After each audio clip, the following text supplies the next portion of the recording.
Messieurs les officiers généraux, mesdames et messieurs les officiers, mesdames et messieurs les aspirants élèves officiers, mesdames et messieurs, chers amis, bonjour à tous et merci d'être présents si nombreux pour cette journée, cette 19e journée des sciences navales qui a lieu pour la deuxième année consécutive en dehors de l'école navale, après celle qui nous avait rassemblés l'an dernier à Polytechnique. Je remercie Naval Group d'en être le partenaire à nos côtés, et cela depuis le début. Partenaire pour un événement dont la richesse repose sur la variété des participants que vous constituez, l'industrie de défense compétente dans le domaine naval étant très largement représentée, comme l'est la Marine nationale et d'autres organismes du ministère, DGA notamment. Merci à vous tous. Le thème retenu cette année des technologies de rupture pour le combat naval associe deux réalités qui parlent clairement, je pense, à tout l'auditoire aujourd'hui. D'abord, le renouvellement en cours des moyens de la marine, grâce à la maturité des technologies qui les sous-tendent, dans le domaine numérique en particulier, et les chocs dans le monde de nature géopolitique, en mer ou le long des côtes ou dans nos détroits, qui conduisent nos autorités politiques et militaires, vous le savez, à nous inviter à envisager le combat de haute intensité, comme vous le savez, avec un accent plus grave probablement qu'auparavant. Notre assistance est constituée également d'élèves de l'école navale pour une activité qui contribue à leur formation scientifique dans leur cursus menant au diplôme d'ingénieur, cursus dont la qualité repose aussi sur la qualité de nos enseignants-chercheurs du laboratoire IRENAV de l'école navale, qui sont présents parmi eux aussi ce matin pour une bonne partie d'entre eux. Et puis, en ce qui concerne les élèves, vous le savez, un certain nombre de leurs travaux fera, non, vous ne le savez pas, je vous l'apprends, un certain nombre de leurs travaux fera l'objet, dans l'après-midi, d'une remise de plusieurs prix, lesquels ont été nouvellement institués grâce au partenariat récemment noué avec la descendance de l'amiral Souriceau, une belle figure de la marine du XXe siècle.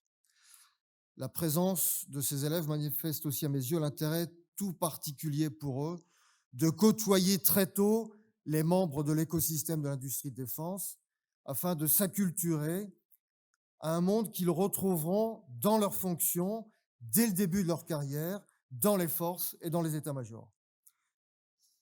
Je remercie également à l'avance tous ceux qui ont accepté d'intervenir tout au long de la journée.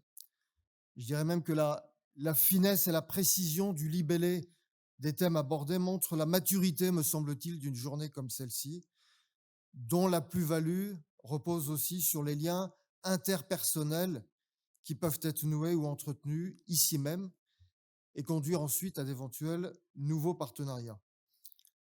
Évoquer l'idée de lien et de partenariat, d'ailleurs, cela illustre finalement la devise de la Belgique, l'union fait la force, ce dont je suis intimement convaincu, ce qui me permet par ce biais aussi de saluer dans la salle la présence de mon homologue belge. La conclusion de la journée sera effectuée par le vice-amiral d'escadre François Moreau, le major général de la marine. Et en attendant la première table ronde, je cède la place à Éric Papin, directeur technique de Naval Group, et le remercie encore une fois de ce partenariat pour cette journée. Merci à vous.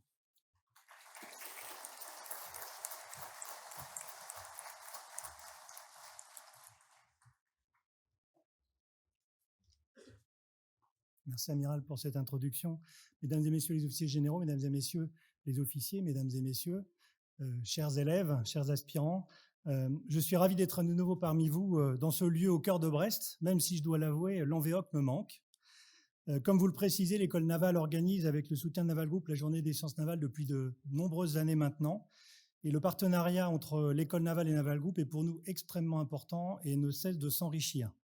Après la chaire cyber des systèmes navals, créée en 2014, nous avons créé avec nos collègues de Thales et puis l'école navale la chaire NAIAD sur l'annotation des données du naval de défense pour mettre l'IA au service du domaine naval. Nous avons aussi des projets techniques avec l'IRENAV, entre nos centres d'expertise Naval Group et puis ce centre de recherche d'école navale, des travaux sur l'énergie, Power in the Loop. Nous avons aussi des projets autour des moyens de simulation sur les mouvements de plateforme.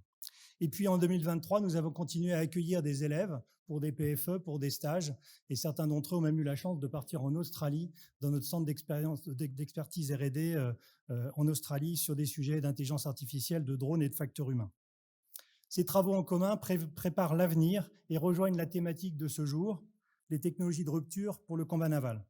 Je voudrais souligner ici à quel point le temps long et le temps court sont liés, et que plus que jamais, la coopération au quotidien entre les marins, la DGA, le SSF et les industriels est nécessaire. Il nous faut en effet préparer le temps long qui caractérise nos programmes navals. D'abord, des durées de conception, de construction qui sont assez longues, et puis des durées de vie pour les navires et pour les programmes qui s'étalent sur plusieurs dizaines d'années. Il faut donner une vision pour la force navale du futur, qui devra faire face à des menaces pour certaines encore inconnues, qui sont en permanente évolution et qui impactent les systèmes de combat, la connectivité, l'interopérabilité et la collaboration entre les forces, les nouvelles armes, des drones et les signatures dans tous les domaines acoustiques, électromagnétiques ou autres. Il y a aussi des ruptures technologiques majeures, l'intelligence artificielle, j'en parlais, les drones, le quantique, les armes à énergie dirigée, le New Space, le biomimétisme, les nouveaux matériaux que nous devons prendre en compte absolument et dès maintenant pour préparer l'évolution des navires et des systèmes, mais aussi des métiers des marins comme des métiers des industriels. Mais nous devons aussi en parallèle être très réactifs et très agiles dans le temps court. Naturellement, la forte pression des opérations navales que la Marine nationale connaît aujourd'hui face aux crises qui se multiplient dans le monde, un besoin absolu de robustesse, de disponibilité, d'efficacité opérationnelle pour les navires et les systèmes d'armes, et puis une évolution très rapide des menaces. On a vu arriver des drones dans le combat naval de manière très très brutale en fin d'année dernière, et nous devons proposer au plus vite des moyens embarquables pour les contrer. Lutte contre les menaces asymétriques, lutte anti-drone en premier lieu. Ces évolutions doivent concerner bien évidemment les navires qui vont composer la force navale de demain, mais avant tout aussi les navires d'aujourd'hui qui sont en service et que nous devons faire évoluer en temps réel. Ça a été le cas avec nos collègues de Safran en intégrant le Paseo en 4e vitesse sur la Frame Alsace fin 2023 et au tout début 2024. Je vous souhaite donc une bonne journée d'échange et de partage afin de collectivement préparer ce temps court et ce temps long et vous préparer, vous futurs officiers de marine, aux défis majeurs qui vous attendent. Merci et bonne journée.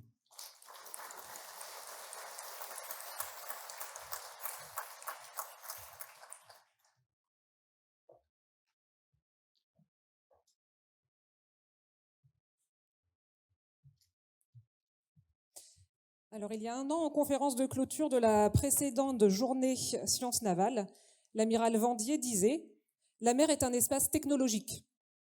La technologie est un moyen de supériorité et de performance. » Face au réarmement naval mondial rapide et puissant, avec le recours croissant aux modes d'action hybrides dans le milieu cyber, par exemple, dans le domaine dans le milieu et dans le champ informationnel. Comment la marine doit-elle se préparer aux affrontements de haute intensité? Comment anticiper et s'approprier les technologies émergentes pour renouveler nos modes d'action et garder la supériorité tactique? Alors nous allons tout d'abord donner la parole au contre-amiral Jacques Mallard, commandant de la force aéromaritime de réaction rapide.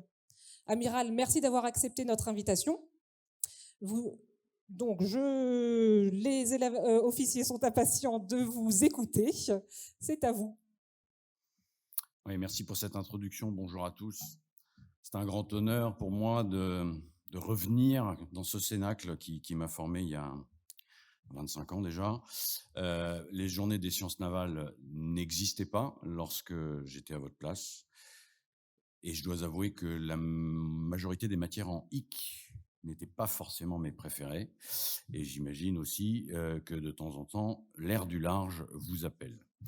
J'ai cependant la chance, au bout d'une trentaine d'années de carrière, d'être à la tête de la Force aéromaritime de réaction rapide. Qu'est-ce que la Force aéromaritime de réaction rapide? C'est un noyau d'état-major qui arme l'ensemble des états-majors des forces navales embarquées, que ce soit le groupe aéronaval, le groupe amphibie, mais aussi le groupe de guerre des mines. On a aussi une forte connotation avec l'OTAN, et vous savez que l'OTAN est un laboratoire de réflexion, et derrière, les actualités qui nous concernent nous montrent qu'on n'est jamais trop intégré dans une coalition. Au sein de la Force aéromaritime de réaction rapide, on héberge aussi le Centre du combat naval, nouvellement créé, dont le directeur est venu avec moi, le capitaine de vaisseau El Haddad, qui est devant. Le Centre du combat naval, qui est donc directement lié au sujet d'aujourd'hui, vise de manière interorganique, c'est-à-dire en mélangeant les réflexions des sous-mariniers, des commandos, des aéros ou des surfaciers, de manière interorganique, accélérer les boucles technico-tactiques, et on y reviendra, pour pouvoir adapter et nos procédures et nos matériels aux menaces qui émergent. Donc je vous disais qu'à l'école navale, je n'étais pas forcément le premier en sciences. C'est pas grave. Il y a une belle carrière qui vous attend si vous êtes aussi concerné par ça. Mais je dois avouer que quelques jours de mer et quelques heures de vol plus tard, je dois reconnaître que la formation scientifique qui a été dispensée à la BAI m'a été très utile. Et je vais essayer de vous l'illustrer au travers de 3 points très rapides, je vous rassure. Et pas de PowerPoint, pas de quiz, ne vous inquiétez pas. D'abord, un officier de marine a besoin de connaissances techniques, de connaissances scientifiques. Il doit maîtriser les technologies qu'il utilise au combat. Et c'est bien cette finalité qui drive en permanence son apprentissage et son expérience professionnelle. Ensuite, les menaces dont on évoquera rapidement la réalité, qu'elles soient actuelles ou futures, nous imposent une expertise technique, une connaissance, une appréhension des enjeux essentiels pour vaincre en mer. Et enfin, un petit mot sur le matériel que nous utilisons, parce que la réalité du combat naval exige des systèmes d'armes résilients, des systèmes d'armes rustiques, pour pouvoir s'adapter à toutes les situations, même les plus dégradées. Alors, sciences et technologies, l'officier de marine du XXIe siècle est irrémédiablement lié à cet enjeu. Ça commence au chevalier Borda, qui, malgré son air austère, était quand même un grand scientifique. Ensuite, on pourra citer Cousteau, Lapérouse, Dupuy-de-Lôme, Éric Tabarly. L'histoire nous montre qu'un officier de marine se doit d'être à la pointe de l'innovation technologique. C'est une question de survie, mais c'est aussi une question d'orientation intellectuelle. L'officier de marine s'adapte, l'officier de marine utilise les moyens du bord, et derrière, forcément, il verse vers l'innovation technologique. Nos avions, nos bateaux, nos sous-marins, tous nos systèmes sont devenus des bijoux hyper sophistiqués, particulièrement adaptés, évolués.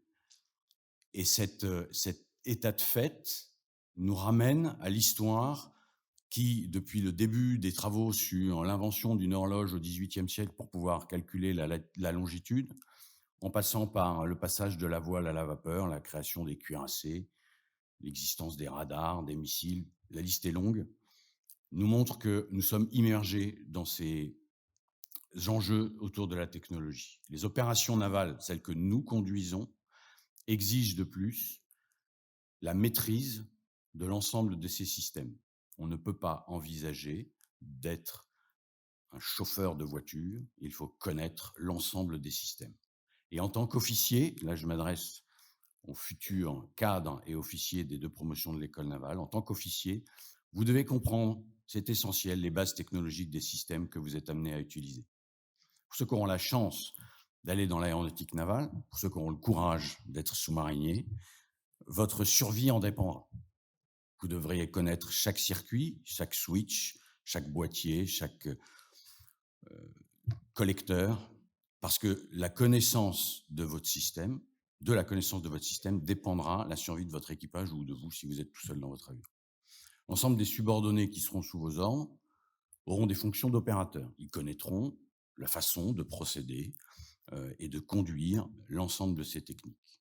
Ils peuvent faire fonctionner, mais vous en tant qu'officier, vous devrez pouvoir prendre de la hauteur pour comprendre les véritables caractéristiques, les véritables limites, les véritables possibilités des systèmes que vous mettez en œuvre.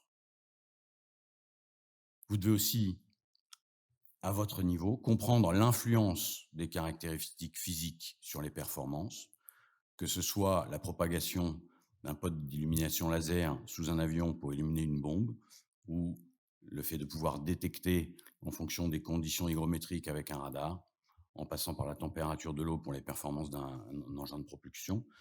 Tout ça rentre en compte dans votre appréhension et votre compréhension du système et de son utilisation dans les conditions précises. Mais aussi, en connaissant vos systèmes, vous devez pouvoir imaginer les modes dégradés pour pouvoir restaurer les capacités et l'utilisation astucieuse de l'ensemble des moyens disponibles à bord pour continuer à combattre. Tout ça, vous l'aurez acquis en ayant une discipline intellectuelle, une façon d'appréhender les problèmes qui vous est enseignée à la baille.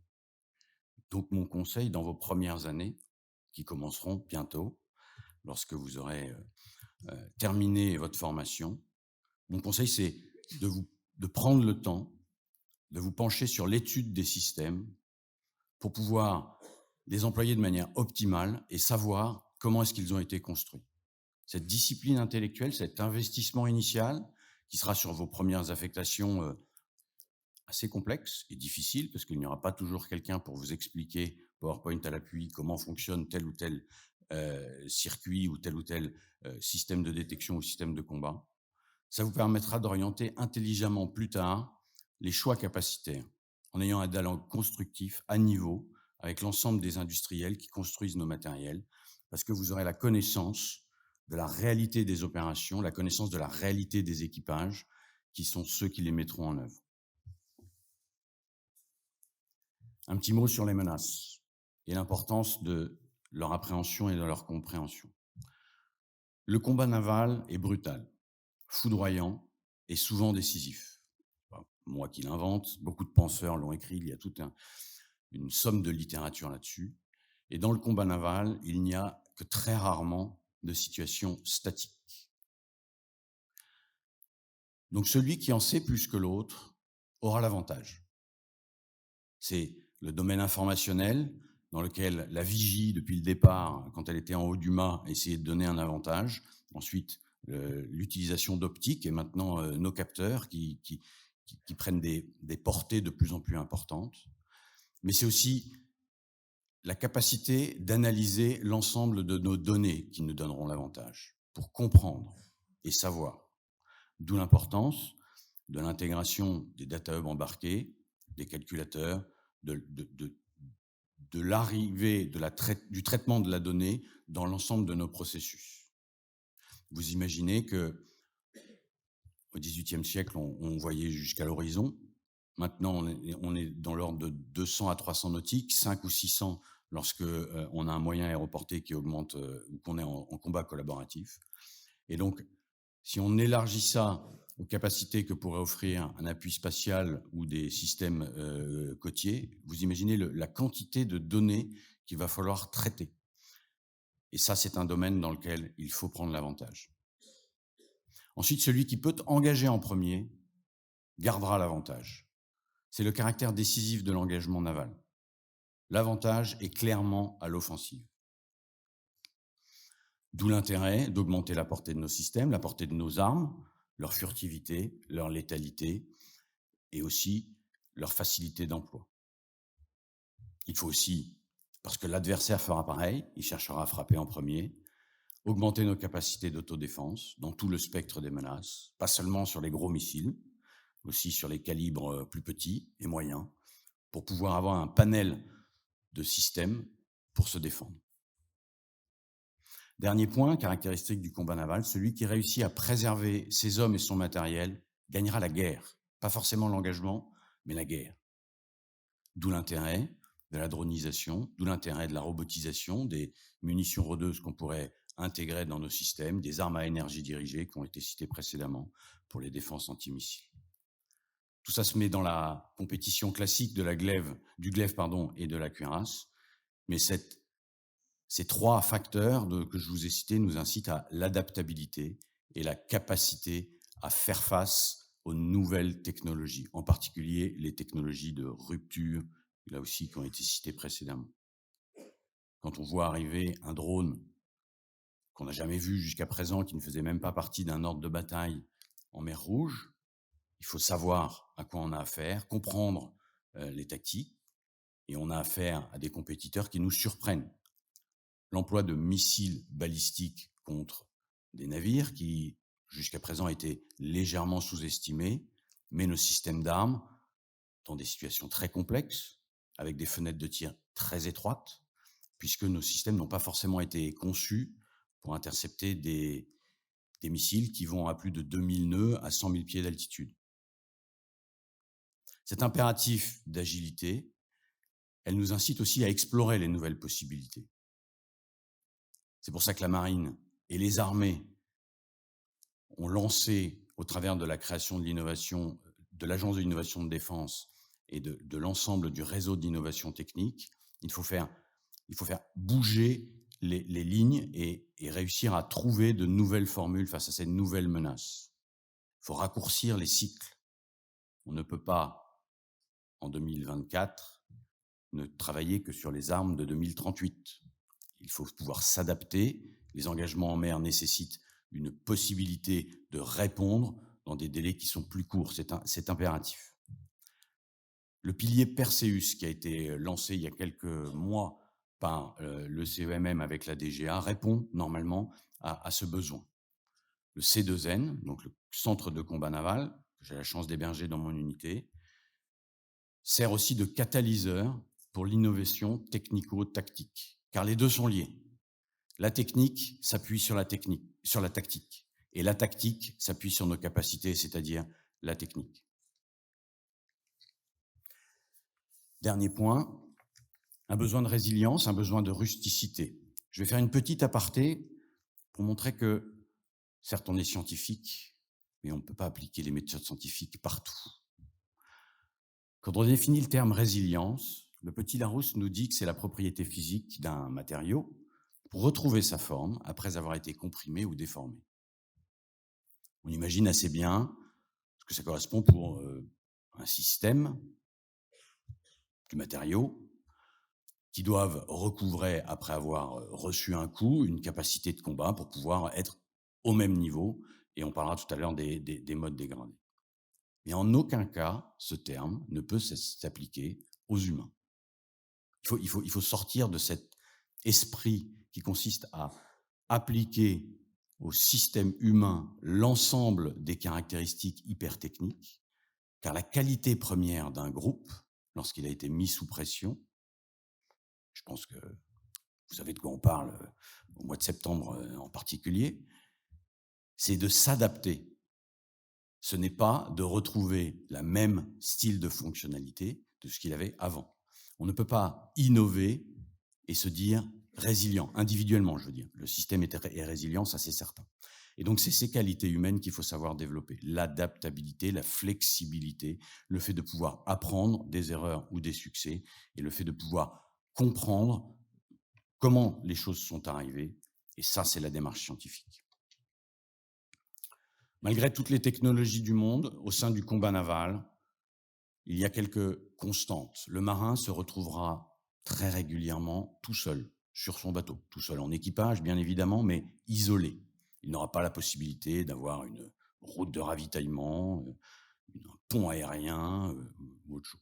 Ils ne doivent compter que sur eux-mêmes, d'où ce besoin de s'adapter aux éléments, on vous l'apprend, la mer, le vent, la température, les éléments extérieurs, mais aussi le contexte tactique. La menace d'être frappé existe à tout moment. Il n'y a pas de période favorable ou défavorable. Et donc, il faut être vigilant dans la durée. On n'a pas de relève, en dehors des relèves de quart, bien évidemment, mais les unités ne sont pas retirées et mises sur l'arrière. Ils restent en mer sur le combat. On doit tirer le maximum de nos systèmes. On ne peut pas les changer. Ils sont à bord, ils y restent. C'est dans le cadre de travaux bien plus longs qu'ils sont mis à niveau. Et quoi qu'il arrive, quelles que soient les fortunes de mer ou les événements, il faut continuer à se défendre. On ne peut pas s'arrêter, sinon le bateau finira par disparaître. Même si l'amélioration des performances grâce à la numérisation et l'autonomisation nous permet de voir plus loin, nous permet de garder en tête cette notion de performance et cette notion d'efficacité, il y a tout de même un nouveau problème qu'il faut avoir en tête et auquel il faut réfléchir. L'effet de falaise. Vous avez certainement dû en entendre parler. C'est la défaillance d'un tout petit component logiciel qui entraîne potentiellement l'indisponibilité de l'ensemble du système. Petit exemple à ce sujet, le porte-avions Charles de Gaulle, dans ses débuts, au début des années 90, avait une énorme innovation technologique qui s'appelle le système de grande diffusion. Système de grande diffusion, plusieurs boucles qui discutent entre eux avec des relais qui permettent de normalement être redondants, mais qui se retrouvaient en fait technologiquement dépassés et avec une usure qu'on ne pouvait pas contrer. Il fallait tout changer. Donc à la fin de l'utilisation de ce système de grande diffusion, il sautait grosso modo 1 ou 2 fois par jour. Bon, c'était très pénible, il n'y avait plus de radio, on le comprend, il n'y avait plus de diffusion générale, on le comprend, mais ça empêchait aussi de ravitailler les avions. Ça, on le comprend moins bien. Et bien, c'est une réalité. C'est ça l'effet de falaise. Un petit grain de sable qui nous fait immédiatement retourner à l'âge de pierre, au temps des Mérovingiens. Pour ça, pour éviter l'effet de falaise, il faut avoir en tête 2 axes. D'abord, dès la conception de nos systèmes, qu'elles soient plateformes navales ou aéronavales, il faut penser au mode dégradé. Il faut savoir que les sécurités doivent pouvoir être contournées. Il faut savoir comprendre que les réseaux doivent être secourus et que les systèmes d'armes doivent pouvoir être exploités de manière isolée après avoir pris un coup. Il faut pouvoir envisager le mode dégradé. C'est indispensable. Et enfin, dans leur utilisation, vous, les officiers, vous, les opérateurs, vous, les marins qui seront au combat, vous devez pouvoir les connaître jusqu'au bout des ongles pour en comprendre la logique, comprendre toutes les capacités et anticiper les conséquences de ces modes dégradés pour pouvoir astucieusement les contourner et continuer à combattre. Si vous ne faites pas ça, vous allez vous retrouver dans la position de la caissière dans le sketch des Inconnus qui vous dit juste « ça marche pas, ça marche pas ». Et ça, pour un commandant, je pense que c'est la situation la plus désagréable qui existe. Donc, au travers de ces exemples, vous voyez que le combat naval nous emmène assez rapidement, non seulement dans une confrontation des volontiers, mais dans une confrontation technologique, que la maîtrise de cette technologie est nécessaire pour pouvoir mettre nos armes au but, se défendre et être capable de ne pas être surpris en ayant la supériorité informationnelle. Je vous remercie.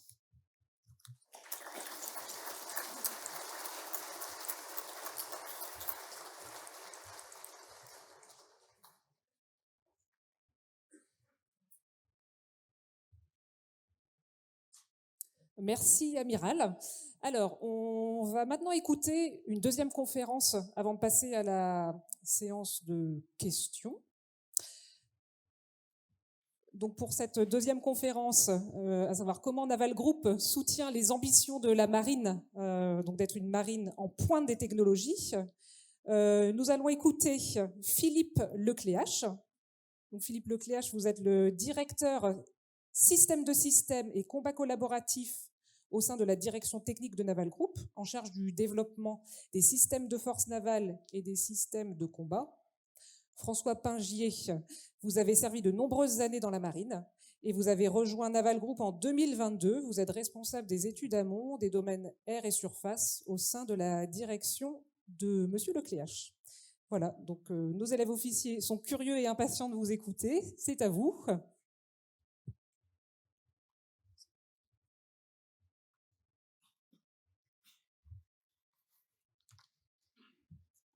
Merci, commandant, pour cette introduction.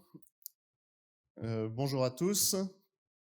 Donc, Philippe Lecléache. Moi aussi, j'ai quelques souvenirs à Brest, puisque je suis aussi allé à l'école ici. C'était au CIN Brest, puisque je me préparais donc à être... J'étais élève officier de réserve, et donc je me préparais à 1 an de service sur la Viso second maître Le Bihan, comme officier chef du quart, pour mon service militaire. Voilà, donc ce matin, nous allons vous présenter comment nous envisageons la construction des futurs systèmes de force navale. Nous avons évoqué des réalisations concrètes, notre compréhension des enjeux et la démarche collective soutenue par des moyens techniques et scientifiques que l'on peut avoir pour progresser, prendre des décisions éclairées et déployer les futures capacités de combat collaboratif. Nous allons aussi évoquer quelques aspects sur les technologies que l'on étudie, à la fois sur les parties systèmes, mais aussi sur les parties navires, qui sont évidemment aussi fondamentales. Je vais laisser la main à François pour l'introduction. Bonjour à tous. Donc effectivement, j'étais à votre place, j'ai l'impression que c'était hier. Et en une génération, déjà, on a vu la marine se transformer et se moderniser. Vous naviguerez sur ces bâtiments modernes et on a vu l'évolution du contexte stratégique. Vous aurez aussi à les adapter, à vous adapter et également à concevoir et réfléchir à la génération d'après.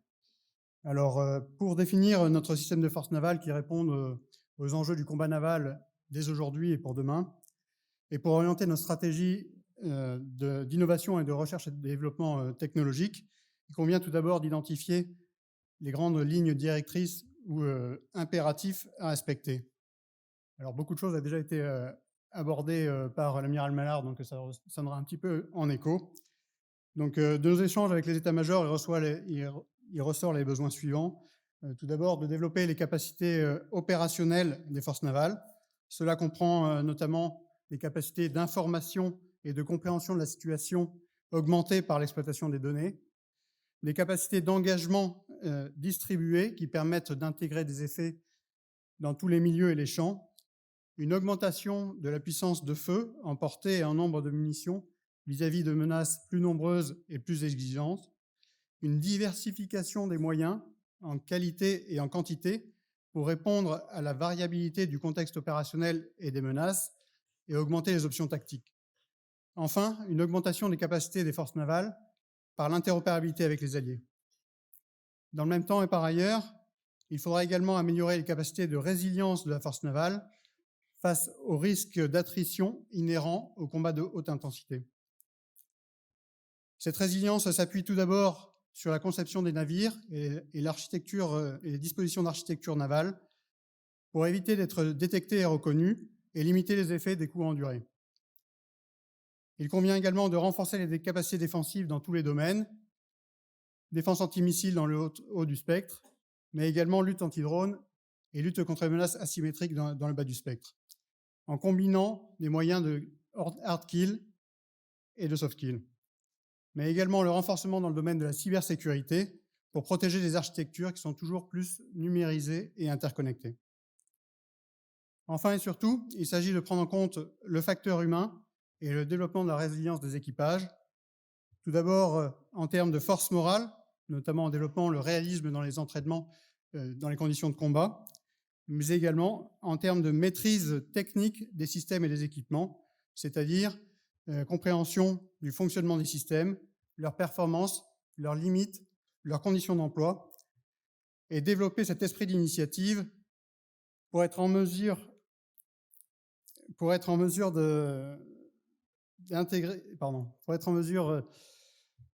d'intégrer des nouvelles capacités, d'augmenter les performances et de s'adapter pour poursuivre le combat dans les modes dégradés.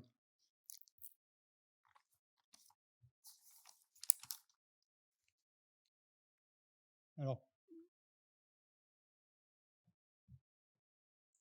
parmi tous ces objectifs, nous ferons ici un focus particulier sur les capacités attendues du combat collaboratif. Dans un environnement de menaces complexes, les capacités intégrées au niveau d'un navire, de chaque navire, ne seront plus suffisantes et il faudra passer à un niveau supérieur au niveau de la force navale pour conserver l'avantage. Notre vision est qu'il sera tiré par 3 enjeux principaux. Tout d'abord, la supériorité informationnelle. Il s'agit de mettre la donnée au cœur des opérations pour passer de savoir à comprendre la situation plus vite que l'adversaire. Dans le même temps, de dénier cette information à l'adversaire par la maîtrise de l'empreinte électromagnétique et de l'empreinte informationnelle de la force. Tout cela afin de décider et d'agir dans le bon tempo des opérations. En deuxième lieu, la supériorité au combat. Le développement des capacités collaboratives entre les unités permettra d'améliorer les préavis de détection, les capacités d'identification et de multiplier les solutions d'engagement vis-à-vis des nouvelles menaces, tout en améliorant la résilience de la force par la distribution des capacités. Elle doit prendre en compte les nouvelles dimensions ouvertes par le cyber et par l'espace. Je vous invite à suivre la table ronde sur ce sujet tout à l'heure. Enfin, l'intégration des drones agira comme un multiplicateur de force au sein de la force navale. Ils apporteront de nouvelles capacités de surveillance et de persistance qui manquent actuellement, et par une action distribuée, ils pourront faire peser une menace ou une incertitude sur l'adversaire. Enfin, l'homme continuera de tenir une place essentielle dans le combat collaboratif et devra conserver le recul suffisant sur les automatismes pour garder la main sur la réalisation des effets désirés. Pour atteindre cet objectif ambitieux, il s'agit de développer les technologies nécessaires et d'en assurer l'intégration au sein des systèmes de combat pour fédérer l'ensemble de ces capacités au sein de la force navale. Tout ça ne pourra se faire que dans une démarche incrémentale, par des évolutions progressives de l'existant et en passant par des étapes de démonstration et d'expérimentation opérationnelle.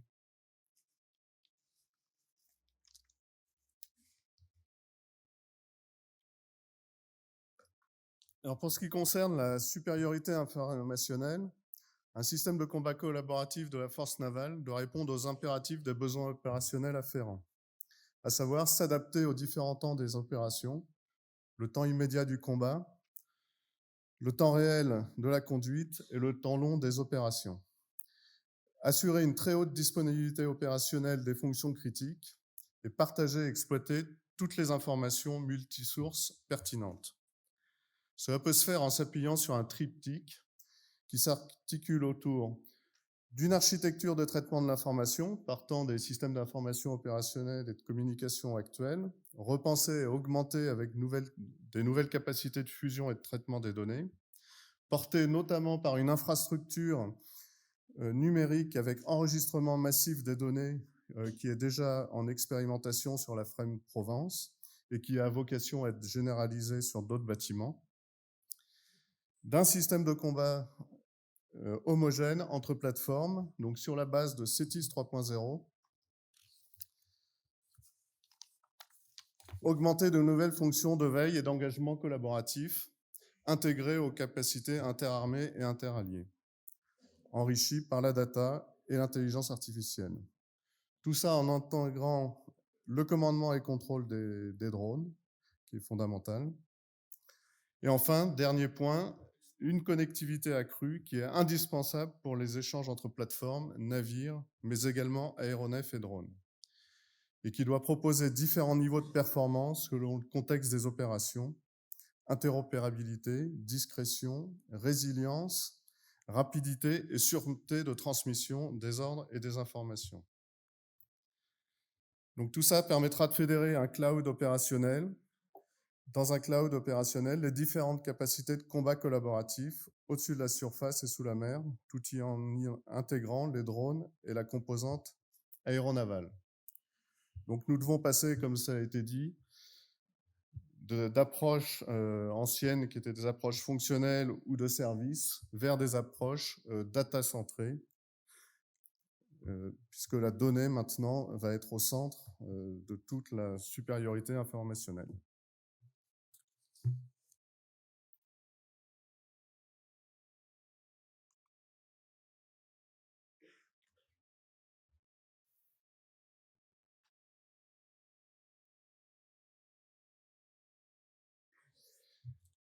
Pour ce qui concerne le combat collaboratif, la première capacité aujourd'hui existe, c'est la veille collaborative navale, donc qui permet d'élaborer une situation air et surface unique et de haute qualité, basée sur les détections élémentaires des capteurs échangés au sein de la force navale.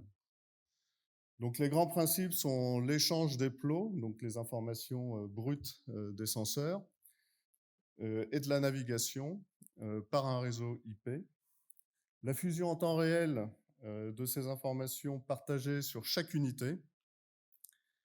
Une tolérance au biais des senseurs et aux erreurs de positionnement, parce qu'évidemment, ce qu'on appelle le multiradar tracking, donc le pistage multiradar au niveau des opérations terrestres, aéroterrestres est connu depuis et en application depuis longtemps.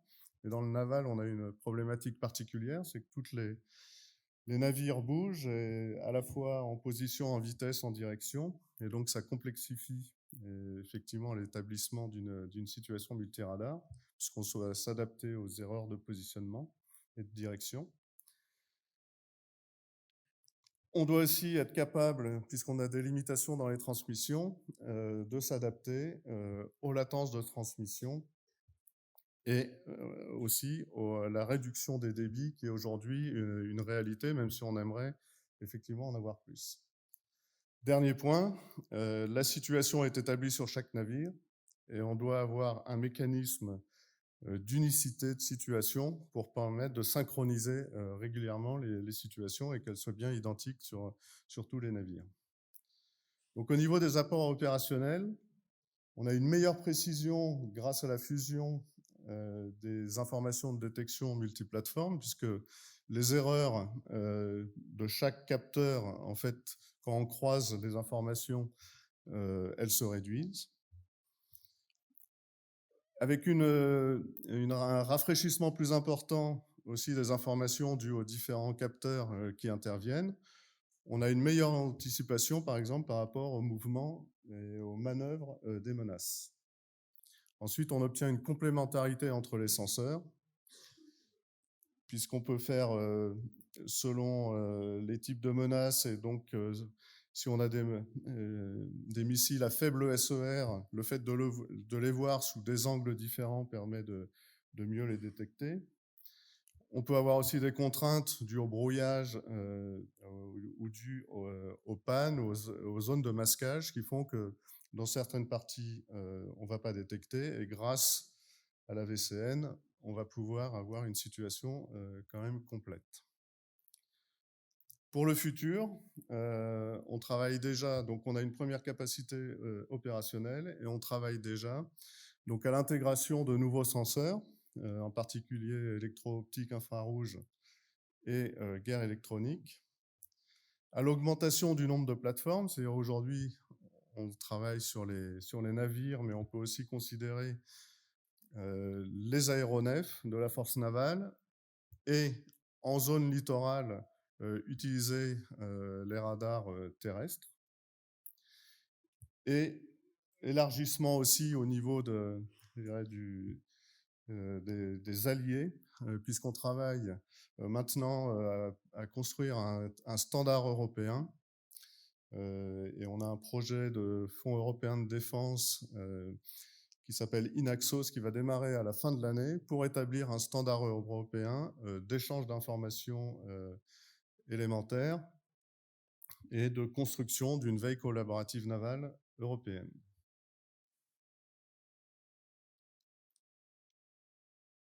Donc aujourd'hui, la veille collaborative navale est déjà à bord de plusieurs navires de la marine, donc les FREMM de défense aérienne, et aussi les frégates de défense aérienne et le PACDG.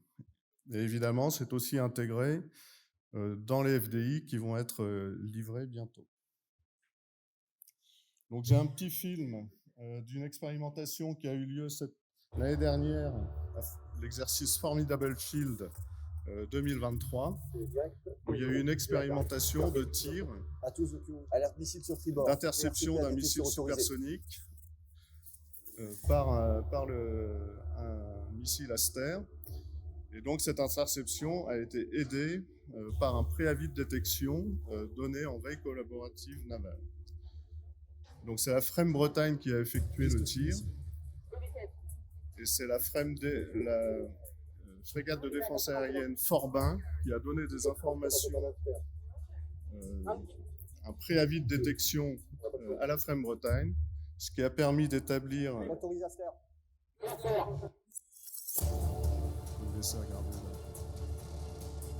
Ce qui a permis d'établir une piste plusieurs secondes en anticipation, et ce qui a permis d'avoir une meilleure précision, à la fois sur la position, la vitesse de la cible, et d'augmenter la capacité d'interception, et donc d'augmenter les chances d'interception.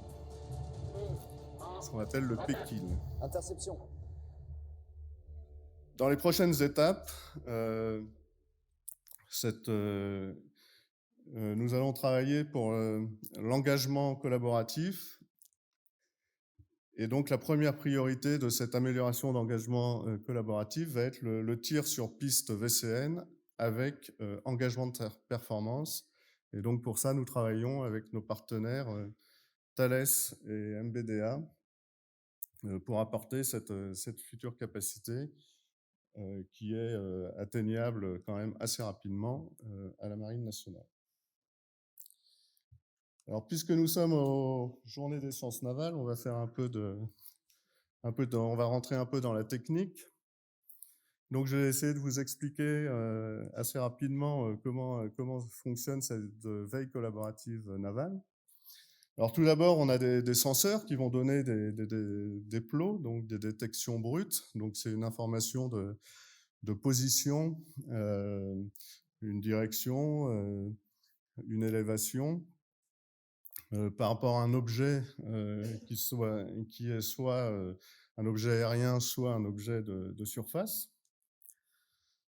Alors, la première chose qu'on va faire, c'est, avant de la distribuer à l'ensemble de la force navale, on va quand même faire une sélection des senseurs, parce qu'effectivement, comme je l'ai dit tout à l'heure, on avait certaines limitations au niveau des communications. Et donc, pour ne pas encombrer le réseau inutilement, on ne va pas forcément affecter tous les senseurs à la veille collaborative navale. Donc, les informations des senseurs sélectionnés seront transmises ensuite au réseau VCN et distribuées donc sur les autres navires. Ensuite, au niveau de chaque navire, on va recevoir l'ensemble des plots des différentes plateformes. On va faire ce qu'on appelle déjà un fenêtrage, c'est-à-dire qu'on va commencer par rapport aux pistes existantes et aux plots qui arrivent, à faire une première séparation géographique grosse maille qui permet en fait de limiter le nombre de calculs à effectuer ensuite pour établir la situation. Une fois qu'on a fait ce premier fenêtrage et donc ce premier filtre des couples plots-pistes possibles, on va faire une deuxième série d'algorithmes qui vont effectivement étudier les positions relatives des pistes des plots pour voir s'ils peuvent, entre guillemets, corréler, c'est-à-dire est-ce que ce plot va enrichir la position de cette piste. Une fois qu'on a ces couples confirmés, on va faire ce qu'on appelle un filtrage. Et donc ça, c'est fondamental puisque les capteurs, en fait, en permanence, ils donnent des informations, mais ils donnent des informations avec des erreurs. Donc en fait, on est obligé de filtrer les informations pour avoir une bonne qualité de pistage et avoir des pistes qui soient stables à la fois en évolution de position et en vitesse en particulier. Donc il y a différentes techniques, comme les techniques des moindres carrés qui ont été inventées par Gauss et Legendre, donc ça fait déjà quelques années. Il y a les filtres de Kalman qui sont aussi très connus. Et maintenant, on travaille sur des filtres IMM, donc Interacting Multiple Model, où en fait, on va travailler pour, notamment, c'est important pour tout ce qui est pistes très manœuvrantes, missiles balistiques, ces choses-là. En fait, on travaille sur plusieurs hypothèses. Donc, on a différents types de filtres qui sont appliqués et on valide ou pas les différentes hypothèses de manœuvrabilité pour mettre à jour les pistes. Ensuite, effectivement, on a des fonctions, une fois que les pistes sortent filtrées, on a des fonctions de gestion des pistes pour les entretenir, éventuellement les faire mourir s'il n'y a plus de détection associée. Une autre branche dont je n'ai pas parlé, c'est l'initialisation. Quand effectivement on découvre des plots qui ne sont associés à aucune piste, on va, au bout de quelques détections, créer une nouvelle piste et pour les faire suivre ensuite par le reste des algorithmes. Donc tout ça, ça nous crée ce qu'on appelle une situation locale qui ensuite va être enrichie éventuellement avec des informations d'autres systèmes, et notamment par les liaisons de données tactiques avec lesquelles aujourd'hui on fait des échanges en particulier avec nos alliés. Alors tout ça, évidemment, ne fonctionnerait pas sans la petite boîte en bas à gauche, qui est la gestion des biais. En fait, les biais, donc, ce sont toutes les erreurs dont je vous ai parlé tout à l'heure sur les positionnements et les directions, et qu'on doit en permanence calculer pour pouvoir corriger les informations élémentaires, donc corriger la position des plots et corriger la position des pistes pour qu'elles correspondent effectivement à des objets réels. Sur le troisième volet, donc je vais repasser la main à François sur la partie intégration des drones. Alors, les drones vont apporter une nouvelle dimension au combat collaboratif dans les 3 milieux. Ces capacités déportées à coût modéré permettent de démultiplier l'action de la force en offrant des gains opérationnels significatifs en termes de persistance et de surveillance avancée, mais également d'options tactiques mêlant surprise, saturation et confusion, tout en bénéficiant d'une forme de résilience par le nombre. Les drones permettront de répondre à un spectre de missions variées. Aujourd'hui, c'est déjà une réalité avec les drones aériens dans le domaine de la surveillance et du renseignement, mais également dans le domaine de la guerre des mines avec des drones de surface et des robots autonomes ou téléopérés. Et ce spectre de mission va s'élargir potentiellement vers de la protection anti-sous-marine de force, de l'appui guerre électronique déporté, la lutte contre les menaces asymétriques ou encore interdiction de zones. Pour réaliser ces différentes missions, cela nécessitera de développer des moyens adaptés intégrés dans la force navale, que ce soit en termes de capacité de la plateforme, typiquement en termes d'endurance, d'élongation, de vitesse, de capacité d'emport, et également en termes de capacité des charges utiles, typiquement les senseurs, les effecteurs, les communications. Et c'est le dimensionnement de ces drones de façon unitaire et puis pris dans leur globalité qui permettra d'apporter les capacités nécessaires et adaptées à la mission à réaliser. Ce changement de paradigme exige de lever un certain nombre d'enjeux technologiques, à commencer par la gestion de l'énergie et la sobriété des équipements pour assurer l'endurance des drones, également la miniaturisation des équipements pour faciliter les capacités d'emport, tout ce qui est système de mise en œuvre et de récupération à bord et également de maintenance embarquée pour la remise en condition des vecteurs et la reconfiguration des charges utiles. Ne pas oublier la tenue à la mer et à l'environnement météo. Enfin, tout ce qui est intelligence embarquée pour assurer la navigation, la gestion de la plateforme, la gestion des capteurs, le traitement des charges utiles, la gestion des essaims, couplé à l'autonomie décisionnelle contrôlée qui va assurer la conduite de la mission avec ou sans communication. Je vous invite à suivre également la table ronde sur ce sujet.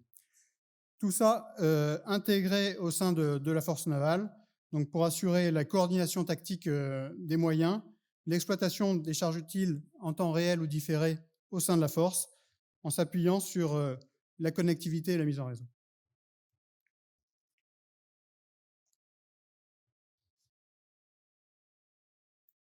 Donc on va poursuivre en prenant quelques exemples sur les ruptures technologiques et capacitaires sur lesquelles nous travaillons, puisqu'elles composent l'ensemble des technologies nécessaires au futur combat collaboratif et aux futures forces navales. Dans la partie combat en champ proche, on a parlé tout à l'heure effectivement des armes à énergie dirigée, donc comme le laser ou les brouilleurs micro-ondes à forte puissance.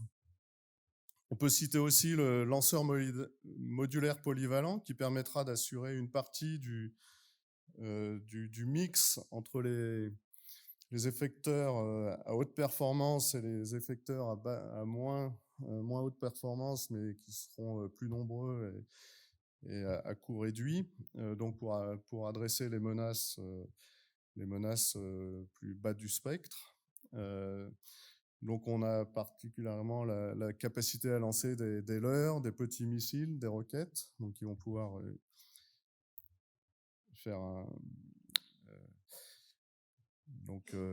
donner une capacité, une flexibilité dans l'action. Au niveau des drones, on en a aussi parlé précédemment.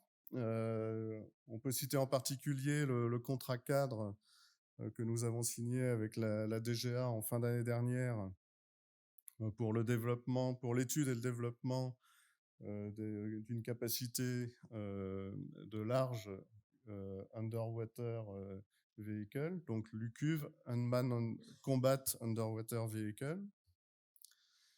Dans le domaine quantique, on peut citer, par exemple, sur les capteurs de navigation inertielle, avec aujourd'hui des accéléromètres quantiques qui commencent à être une réalité. Et donc, on travaille à voir comment on peut les intégrer. On peut aussi citer, pour les aspects quantiques, tout ce qui est crypto, en support notamment des communications, avec par exemple des communications laser avec de la crypto quantique. Au niveau des énergies, on travaille sur les batteries Li-ion pour l'intégration sur des navires nucléaires comme batterie de secours, donc pour les futurs sous-marins, mais aussi, pourquoi pas, pour le porte-avions nouvelle génération. Il y a évidemment les carburants décarbonés, avec une première étape sur des carburants de synthèse et ensuite, à terme, sur des piles à combustible avec hydrogène ou ammoniac. La Naval Grid, qui est toute la gestion de l'électricité intelligente, puisque tous les systèmes sont de plus en plus électrifiés, je dirais, dans les navires. Et donc, on a à la fois un plus fort besoin d'électricité et aussi un besoin en une meilleure gestion de l'électricité. Et donc, où on peut faire des gestions d'électricité intelligentes dans le futur à base d'intelligence artificielle. Donc là aussi, on parlait de table ronde. Donc, il y a une table ronde sur l'énergie tout à l'heure que vous pouvez suivre. Et enfin, le MHD, donc la propulsion magnéto-hydrodynamique. Donc ça, c'est la chenille d'Octobre Rouge. Donc, c'est des principes qui sont connus depuis très longtemps, mais qui nécessitent des très forts courants pour être mis en œuvre. Et donc, ça commence à être possible maintenant grâce aux matériaux supraconducteurs, aux nouveaux matériaux supraconducteurs qu'on commence à développer. Sur la partie invulnérabilité, furtivité, par exemple, on travaille sur des systèmes de contrôle actif des bruits, comme vos écouteurs à réduction de bruit. Et ben, en fait, on peut générer des anti-bruits dans les structures qui vont compenser les bruits des systèmes. Donc ça, c'est effectivement très utile pour réduire le niveau de bruit des sous-marins.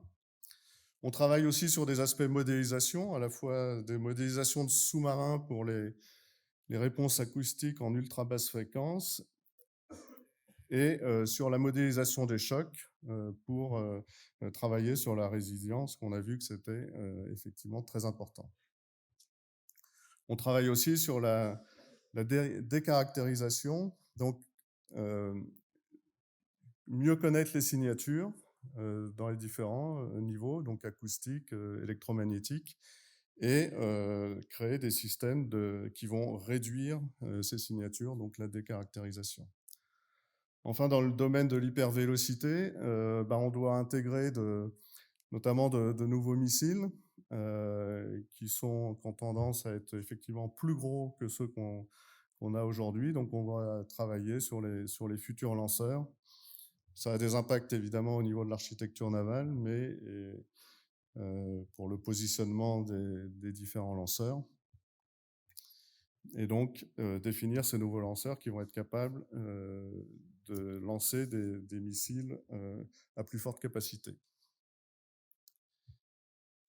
Donc, je vais terminer en vous présentant un peu quelle est la démarche qu'on utilise pour cette construction d'architecture de système de force navale. Donc le combat collaboratif est un enjeu multifacette, avec comme point de départ un besoin opérationnel complexe, avec des systèmes numériques distribués, des nouvelles technologies, de nouveaux paradigmes dans l'architecture. Et comme on l'a vu, ça ne se limite pas uniquement au volet numérique, mais comprend aussi les aspects architecture navale.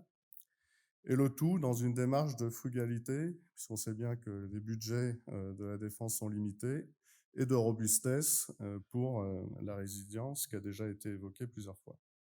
Donc cette transformation sera incrémentale et doit être efficace et pertinente dans ses propositions.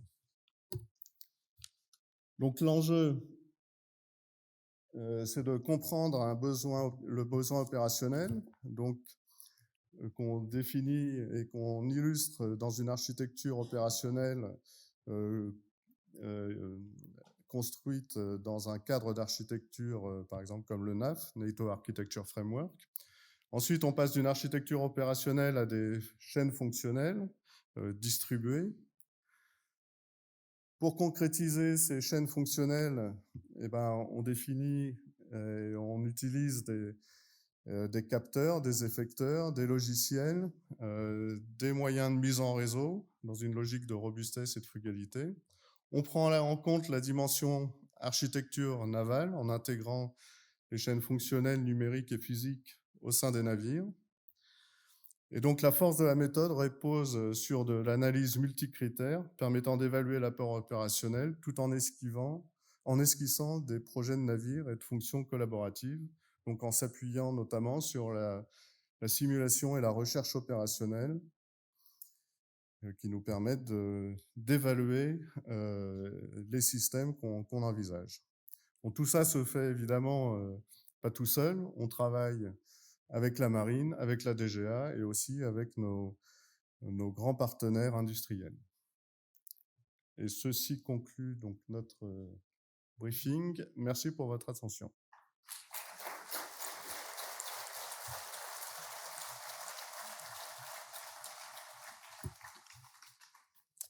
Merci à vous. Venez vous installer. Vous avez planté le décor.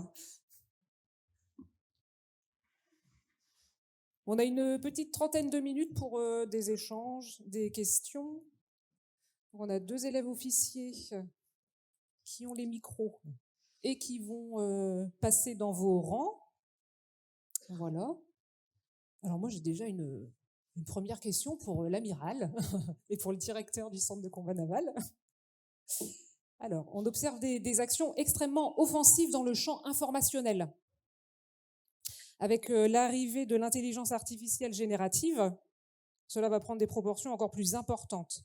Alors, comment la marine, ou les armées plus largement, se mettent en ordre de bataille pour faire face à cette menace liée à la désinformation ?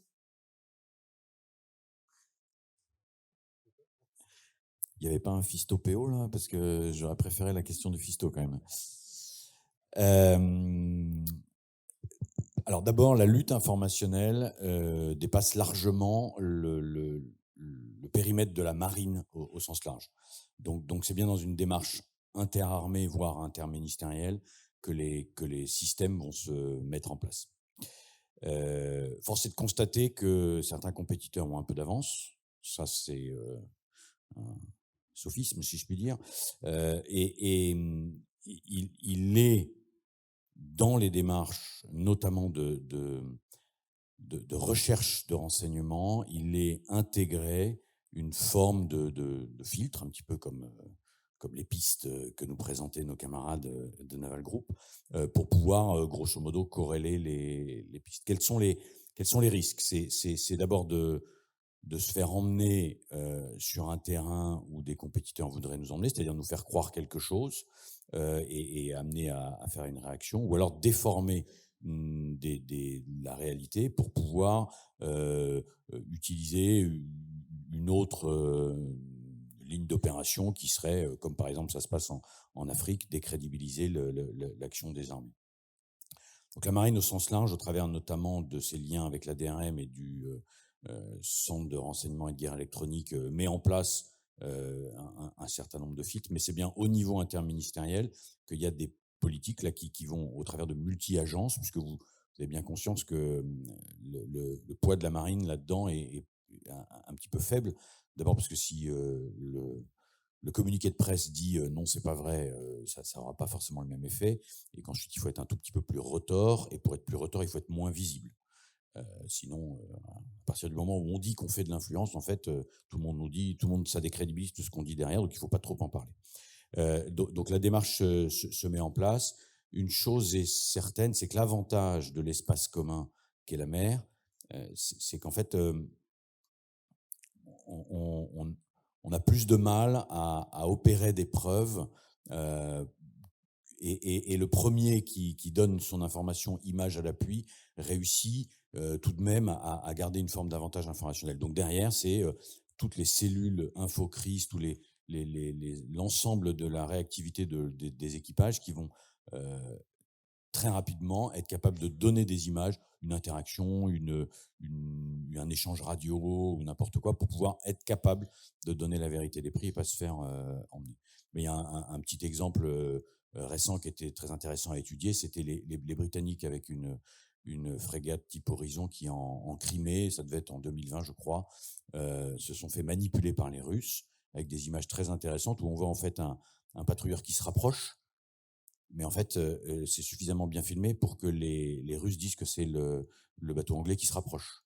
Après il y avait un certain nombre de choses, et donc pour ça il faut être véloce, il faut pouvoir fournir des images et puis après les instrumentaliser, mais ça c'est bien en interministériel que ça se passe. Alors, moi, je vais juste rajouter quelques mots sur ce qu'on fait concrètement en matière d'organisation d'exercices, parce que du coup, c'est typiquement le genre de problématique qu'on essaye de prendre en compte dans les exercices, on va dire, du haut du spectre, enfin, typiquement la série des exercices Polaris, dont vous avez peut-être déjà entendu parler. Donc là, par exemple, on est en train d'organiser le prochain Polaris avec les Italiens en mai 24, et donc on a toute une démarche avec les gens du ComCyber pour mettre en place les plateformes qui vont bien, pour entraîner les joueurs dans l'exercice à la mise en œuvre de manœuvres informationnelles, ou en tout cas à leur sensibilisation pour qu'ils se rendent bien compte comment ça va se passer demain quand ils vont être en opération, à quoi il faut être attentif, qu'est-ce que ça peut donner concrètement. Et donc là, on va essayer de faire preuve d'un petit peu de fourberie pour essayer de les mettre dans des situations difficiles. Il y a plein d'aspects très intéressants dans la lutte informationnelle. Qu'est-ce qui se passe? Quelle est la capacité de votre équipage ou de votre organisation en général à absorber des messages calomnieux ou de désinformation ou de menaces à l'égard du commandant de votre frégate, de votre porte-avions, à l'amiral qui commande la force, enfin ce genre de choses. Donc il y a quand même tout un aspect très concret pour le marin qui est en plein milieu de la mer Jolie, qui a trait à la lutte informationnelle, avec la difficulté en outre que, comme l'a dit l'amiral, évidemment, quand on touche à l'influence, on s'approche assez rapidement du mensonge. Et donc, comme nous nous honorons d'avoir une éthique dans ces domaines-là, on est rapidement à 2 doigts de la ligne rouge. Et donc, ce sont des équilibres assez difficiles à trouver. Est-ce que ça répond à ta question avant qu'un fiston ne prenne la parole? Oui, amiral et Florian, je vous remercie. Alors, le public. On ne voit pas très bien parce qu'on est ébloui par les projecteurs. Est-ce qu'il y a des questions?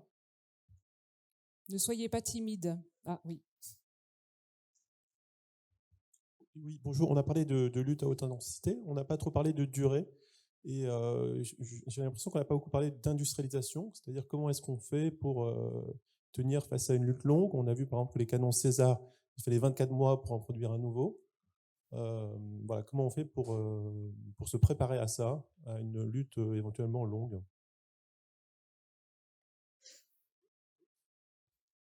Nous, on économise nos moyens. Bon, alors, je suis pas forcément un spécialiste de l'industrialisation, mais en tout cas, c'est des sujets sur lesquels on travaille. Alors, particulièrement sur la problématique de durée en mer. Quand on parle d'éco-conception, par exemple, pour réduire les consommations en carburant, ça permet aussi de plus durer en mer par une consommation amoindrie.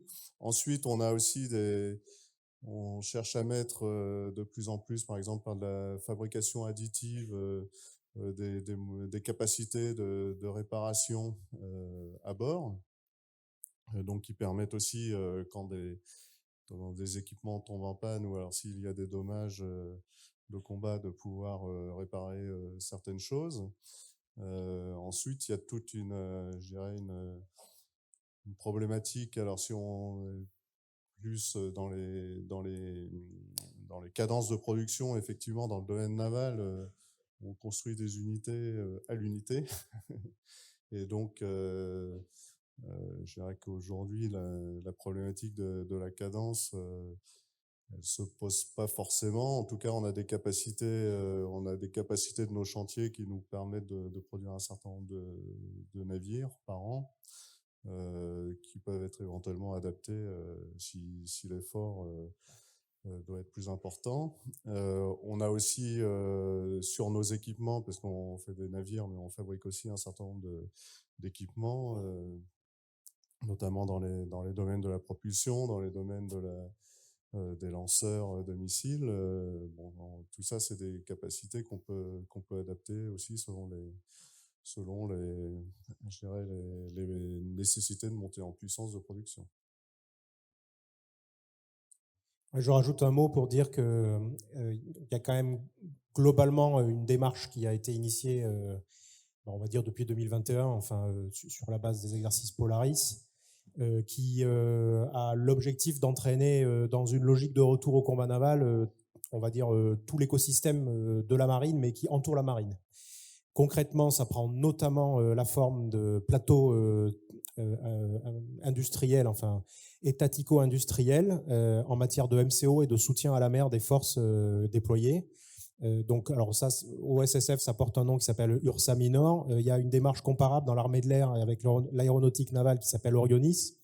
Et donc, alors même si on est quand même encore au début de cette démarche, il n'en demeure pas moins que quand on fait des exercices un peu ambitieux, on met aussi en back-office tous les industriels qui ont des contrats de MCO dans la boucle, avec l'idée globalement de monter des plateaux techniques pour avoir auprès des services de soutien étatiques les bons correspondants. Ça peut être aussi simple que ça, en fait, les bons correspondants de l'industrie qui reçoivent en même temps que les services étatiques la situation des forces à la mer et qui du coup sont capables d'actionner tous les leviers qui vont bien pour alors soit répondre rapidement sur le plan vraiment logistique, soit même faire une analyse de risque un peu plus éclairée que le simple manuel utilisateur. Ça, c'est très vrai dans l'aéronautique, pour dire, OK, on n'est pas complètement dans l'épure de ce que la navigabilité prévoit concrètement, mais l'estimation du risque que nous, on vous propose, elle est de tel niveau, donc voilà, vous savez à quoi vous en tenir. Donc, si vous voulez mettre en œuvre l'aéronef malgré tout, vous savez quel est à peu près le niveau de risque un peu chiffré, un petit peu étayé. Et donc là, le commandement peut prendre ses décisions en connaissance de cause. Donc, tout ça, ça va dans toujours de l'optimisation de la capacité opérationnelle des forces déployées avec l'appui derrière des industriels. Voilà. Bon, la démarche elle prend bien. Je pense que ça marche bien, ça intéresse tout le monde. Je pense que les industriels qui sont présents dans ces plateaux, ils sont intéressés aussi parce qu'en fait, ça leur donne quand même un retour de OK, comment ça fonctionne pour de vrai, quoi. Au-delà du contrat notifié par la DGA, au-delà de la conception technique du système, ça leur donne quand même un retour sur le fonctionnement réel de ces trucs-là, comment on les met en œuvre, quelles questions on se pose en matière d'exploitation une fois qu'on est à la mer. Et donc tout ça, c'est une démarche qui est quand même globalement win-win et dont tout le monde sort gagnant en fait. Oui, et dernier point que je peux ajouter, effectivement, on travaille aussi sur des aides à la MACOPS, donc comment fournir les bonnes aides aux officiers à bord pour restaurer des capacités opérationnelles en cas de dommage.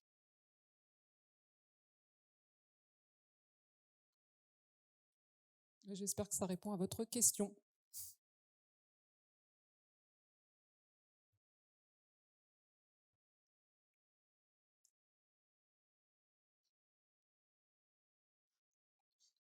Ah, voilà, je vois une question au fond de la salle. Ah, il y avait un aspirant là-bas qui voulait nous poser une question. Ne laissez pas s'échapper.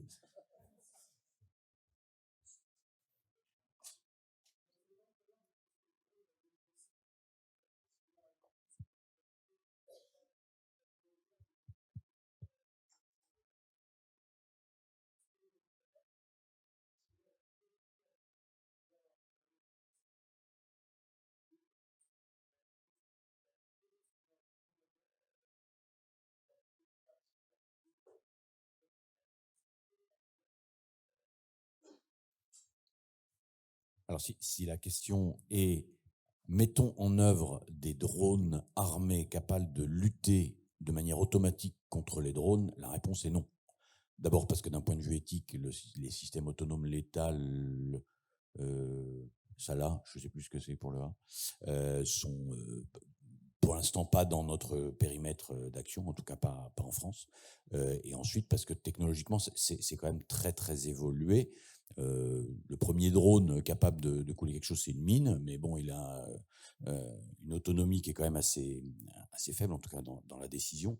Mais pour le reste, lutter contre des drones aériens avec des drones aériens n'est pas encore dans notre périmètre. Ça pourrait l'être, bien évidemment, mais c'est pas encore dans notre périmètre. La rupture, elle n'est pas tant sur le fait que ce soit un drone, au sens non piloté par une personne. La rupture, elle est sur le fait qu'elle est et enfin, la technologie est accessible parce qu'elle est pas chère, par justement une bande de traînes savates, excusez-moi du truc, parce que c'est pas exactement ça, mais c'est des gens, enfin le Yémen, je crois que c'est l'avant-dernier PIB du monde, donc ils sont capables de mettre en œuvre des aéronefs pas très chers et qui détectent des bateaux et qui guident des missiles. En fait, la vraie question, elle est qui leur file ça. C'est pas quelle est la technologie. Donc là, on part c'est un domaine qui est plus technique. Mais donc pour lutter contre des aéronefs pas très chers, finalement, effectivement, le panel d'emploi mérite d'être élargi. Alors au niveau technique, je dirais que dans les drones aujourd'hui, on commence à pouvoir faire des choses, mais effectivement, il y a les problématiques d'emploi et puis de ce qu'on appelle l'autonomie décisionnelle contrôlée. Donc il y a beaucoup, si on veut avoir à terme des drones armés, il va falloir encore faire pas mal de travail. Ensuite, effectivement, comme j'ai cité tout à l'heure, on travaille sur le drone sous-marin, donc Unmanned Combat Underwater Vehicle. Donc combat, c'est bien parce qu'à terme, on envisage de l'armée. Sur des drones aériens aussi, on pourrait envisager d'avoir des petits missiles ou des armements, mais bon, tout ça, effectivement, doit se positionner dans un contexte légal d'emploi et puis effectivement de savoir à quel niveau les décisions d'engagement doivent être prises.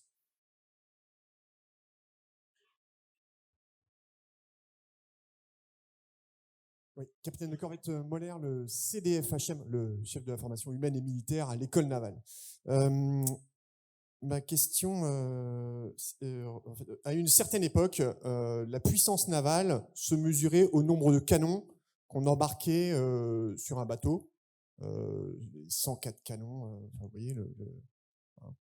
Aujourd'hui, force est de constater qu'effectivement, la puissance, elle se compte en nombre de VLS, Vertical Launcher System, nombre de missiles embarqués, tout simplement. On voit des bateaux chinois qui sortent équipés de 132 VLS. Et là, il y a de la puissance. Est-ce que du côté de Naval Group, il y a des projets là d'armer fortement nos futurs bateaux, puisque c'est une vraie question d'efficacité en mer? Alors effectivement, ça c'est des réflexions qu'on a aussi. Tout à l'heure, on a adressé le problème du high-low mix dans les capacités d'armement. Donc effectivement, ça passe aussi par une augmentation globale du nombre d'effecteurs qu'on doit pouvoir positionner sur un navire. Donc il y a des impacts, comme j'ai cité tout à l'heure, sur l'architecture navale.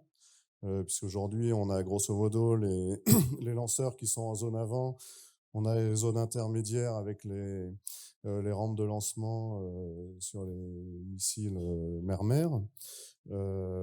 Ensuite, on peut avoir des réflexions pour mettre aussi des lanceurs en zone arrière ou transformer de manière plus approfondie l'architecture globale des navires.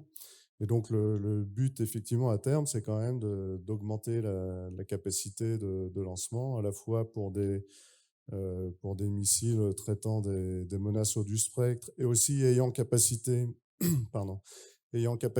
à projeter de la puissance le plus loin possible, de façon la plus précise possible, mais aussi pouvoir faire, je dirais, des défenses contre des menaces plus bas du spectre, avec des missiles plus petits ou des canons. Donc il y a tout un mix effectivement sur lequel on travaille et on doit effectivement accompagner la marine et la DGA dans ces réflexions, puisque ça dépend aussi des budgets qui sont alloués pour construire les navires.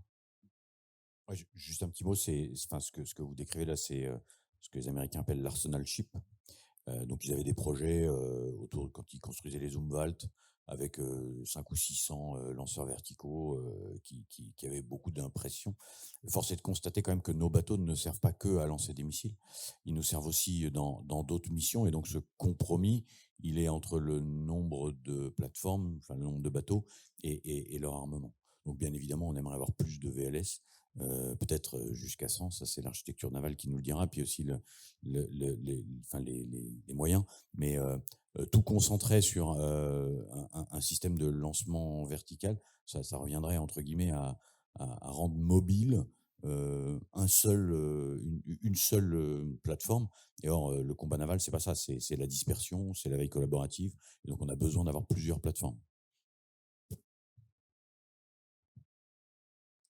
Oui, Lamotte Naval Group.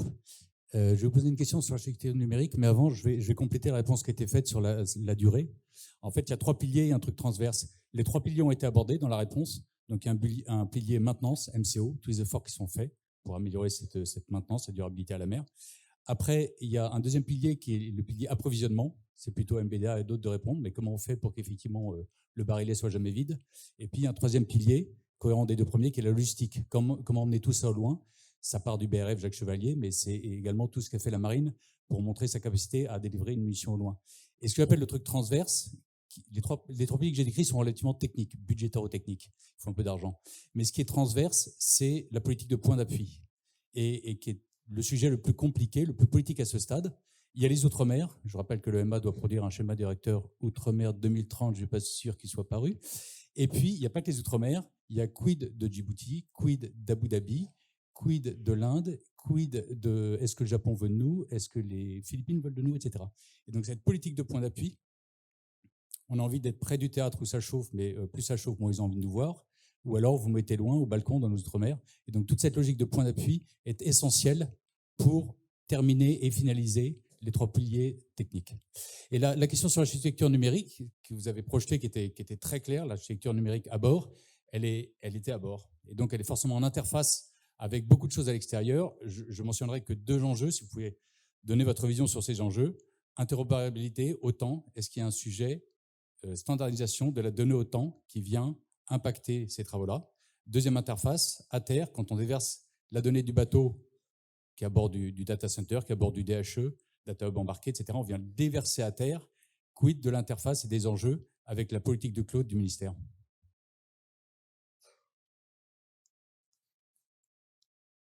Alors au niveau de l'OTAN, il y a effectivement des travaux qui démarrent à l'OTAN et qui ont déjà démarré sur les approches data centrées. Donc ça, c'est des choses qu'on suit effectivement. Ensuite, on est dans une démarche où on commence juste les expérimentations. Donc on est avec des moyens limités. Donc pour l'instant, on se concentre un petit peu sur ce qu'on est capable de faire à court terme pour montrer les premières capacités. Et effectivement, il faudra travailler avec l'OTAN, voir les standards qui vont développer pour être toujours compatibles et toujours interopérables. Et on parlait de veille collaborative navale tout à l'heure. Ça n'empêche pas qu'on doit conserver l'interopérabilité par les liaisons tactiques comme la liaison 16 ou la liaison 22. Ça, c'est fondamental. Et deuxième partie de la question. Claude du ministère. Ah oui, donc effectivement, Les données, on va les enregistrer de plus en plus sur les navires.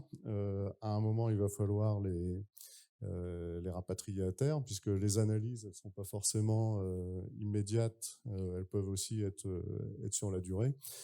Donc là, on travaille justement sur tout ce qu'on appelle la logistique de la donnée, comprendre tous les besoins à la fois au niveau d'une force navale, mais aussi quand on rentre à terre, mais aussi par exemple, alors vous parliez, amiral, tout à l'heure, vous disiez un bateau, il n'est pas relevé, mais bon, de temps en temps quand même, il y a des, il y a des échanges. Par exemple, quand un navire quitte un théâtre et va être remplacé par un autre navire, il faut qu'on réfléchisse à la façon dont toutes les données qui ont été collectées par le premier bâtiment vont pouvoir être transmises au second bâtiment qui arrive sur zone pour qu'il ait, en fait, en arrivant, il ait déjà une situation sur le passé proche qui soit la plus pertinente possible. Et donc, on travaille sur ces sujets-là. On imagine, par exemple, que demain, dans un ravitaillement à la mer, il y aura effectivement un tuyau pour donner du pétrole, mais il y aura aussi une fibre optique pour échanger des données de façon importante. Juste, j'ai illustré là, pour les élèves de l'école navale surtout, la raison de ma première question sur l'OTAN, c'est que tout ce que l'on fait pour être interopérable passe par des standards OTAN, ce qu'on appelle les STANAG, Standardization Agreement, et donc discuter en interallié, etc. Très récemment, vient de paraître, alors pour moi il est juste paru, le STANAG sur la communication entre drones sous-marins. Et donc c'est le document qui définit quel doit être le format de la donnée entre drones sous-marins. Et le STANAG avait été entièrement construit entre anglo-saxons, US-UK, et ça se passait très bien. Et donc, s'il n'y avait pas eu une forte intervention de pays non anglo-saxons, dont la France, pour que ce STANAG ne soit pas aussi fermé, ça aurait évidemment énormément favorisé cette industrie. Et donc, le STANAG, c'est un sujet d'armée, d'opérationnel, d'interallié, d'interopérabilité. C'est un sujet industriel très fort et qui justifie, entre autres, qu'on soit très présent dans ces organismes de l'OTAN. Oui, bonjour, aspirant Lacombe de la promotion EN22 de l'école navale. Il est probable que nous ayons à l'avenir plus de tensions sur les filières d'approvisionnement en matériaux et composants stratégiques. Je pense à l'uranium africain, mais aussi aux semi-conducteurs. Provenant de zones perturbées, y a-t-il actuellement, selon vous, de votre industrie, une prise en compte de ce genre de problème et quelles en seraient les éventuelles solutions technologiques? Merci.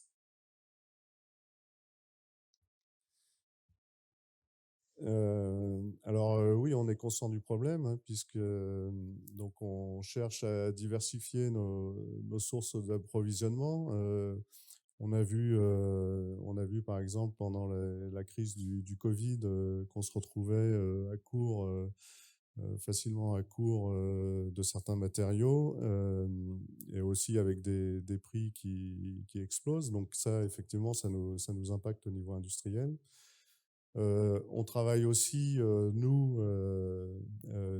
sur les matériaux du futur. Donc, on doit aussi être capable d'avoir une certaine souveraineté dans ce domaine-là. Bon, ensuite, effectivement, on doit compter sur des matériaux de base qu'on n'est pas forcément capable de produire en France, mais que tout ça, c'est effectivement une source d'attention.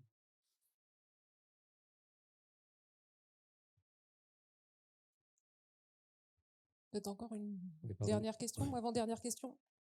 Oui, bonjour, Lagrange de l'école navale, merci pour tout ça.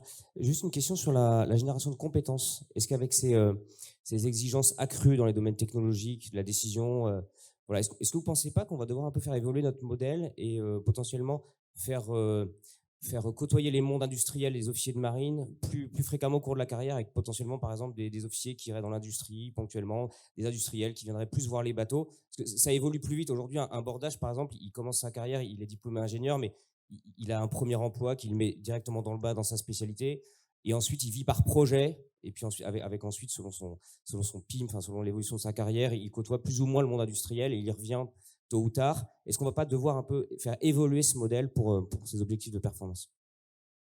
Alors, je vais juste donner un petit point, un éclairage côté marine, si je puis dire, parce que derrière, je pense que l'agilité de l'industrie est bien plus forte que notre domaine, qui nécessitement doit s'adapter, mais aura un temps un petit peu plus long. D'abord parce que nos matériels restent les mêmes et évoluent pas si vite, et ensuite parce qu'on est une machine où le recrutement, la formation est chez nous, quoi. On s'est posé la question en particulier pour la gestion de la donnée dans la marine. Donc ça, comment est-ce qu'on va gérer la donnée? Est-ce qu'on va juste utiliser l'appétence de nos officiers mariniers pour pouvoir se mettre, ou est-ce qu'on crée un métier? Et je crois, là pour le coup, je parle sous couvert de la direction du personnel, je crois que la réponse n'est pas encore complètement trouvée. On va spécialiser 10 ans et on va voir. Mais le point que tu soulignes sur le fait d'avoir des liens plus forts entre ceux qui réfléchissent au contact des innovations et ceux qui l'utilisent directement avec des matériaux qui sont pas encore innovés et transformés, c'est tout à fait l'objectif justement de la démarche du centre de combat naval. C'est bien dans cette optique. À terme, on voudra avoir au sein de chaque unité des ambassadeurs, des gens qui sont intéressés par justement ces problèmes d'innovation, qui les fassent remonter, qui les partagent et qui derrière adaptent justement et les compétences et les procédures, puisque c'est un tout, hein, finalement. On peut pas juste changer les compétences des gens sans adapter nos processus, nos procédures, voire nos tactiques. Et donc ça, c'est la démarche qui est mise en place avec des freins qui sont des freins commenceront par l'éducation nationale, ensuite nos matériels, puisque on utilise encore des matériels qui ont été créés dans les années 80. Et là, on a presque du mal à avoir des gens qui connaissent ces technologies, puisque on est sur d'autres matériels. Donc cette agilité, elle est dans le cœur de la démarche Kairos, qui est la démarche lancée, vous savez, les 3 piliers, donc Polaris pour l'entraînement, Perseus pour l'aspect technique et innovation, et Kairos pour la formation. Et c'est donc bien ces 3 éléments qui sont liés et qui normalement avancent ensemble. Ouais, je crois que l'idée effectivement n'est pas nouvelle, elle a été souvent évoquée, mais je pense complexe à réaliser. C'est pour ça peut-être que ça n'a pas été fait jusque-là. Pour différentes raisons, hein, que ce soit justement effectivement en termes de montée en compétences et puis après de garder les compétences, les allers-retours avec l'industrie, souvent les gens partent mais reviennent pas forcément, ou c'est difficile d'organiser ça en termes de gestion de carrière. Du coup, je crois davantage effectivement au partenariat et de travail en plateau, je dirais, entre étatique et industriel, dans le sens où des expertises très pointues, typiquement en intelligence artificielle, vous aurez peut-être du mal à les avoir et les conserver en marine. Et du coup, il y a besoin de s'appuyer sur des industriels qui soient peut-être un peu plus des pure players dans le domaine. Et c'est bien ce travail ensemble et un peu dans l'idée de la démarche d'innovation, où vous apportez toute la partie expertise opérationnelle, emploi opérationnel, rétex, et les industriels peuvent vous apporter cette partie compétences spécifiques qui vous aidera à développer vos capacités. Et dernier point, côté industriel, on est toujours friand effectivement d'être au contact de la mer, des navires, hein, et donc je sais qu'il y a des partenariats qui existent pour permettre à certains ingénieurs d'aller à bord des navires, mais bon, c'est toujours difficile parce qu'effectivement les navires ont une très forte utilisation opérationnelle. Les places à bord sont pas forcément disponibles en nombre illimité, donc c'est des aspects qui sont assez réduits, même si nous, industrie, ça nous intéresse forcément, évidemment, au-delà des partenariats qu'on peut avoir sur du travail en commun, et sur aussi le fait que des gens comme François nous rejoignent de temps en temps pour contribuer à donner une vision opérationnelle dans le travail d'ingénieur de tous les jours, qui est fondamental, hein, puisque quand on laisse des ingénieurs travailler tout seuls dans leur coin, les résultats sont pas forcément bons au niveau de l'utilisation opérationnelle. Merci. Eh ben, ce sera le mot de la fin. Les ressources humaines, les compétences, encourager la porosité, on l'a dit, entre donc le domaine opérationnel et le domaine industriel. Merci Amiral et merci messieurs. Donc pour la suite.